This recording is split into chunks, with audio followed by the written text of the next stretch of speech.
Guys, welcome back to Trading for Beginners, and in this video I am going to talk about how can you contact Bitget Help Center.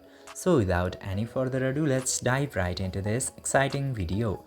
Now, in order to contact Bitget Help Center, you just simply have to open your Bitget application, and after opening the Bitget application, you will get to see this headphone-like icon into the top right corner.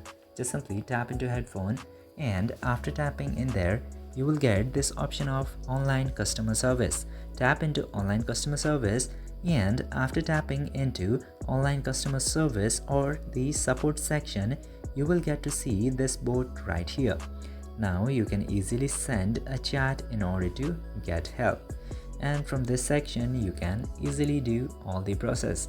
I hope this video was helpful for you. If yes, don't forget to like, share and subscribe to the channel to never miss another update.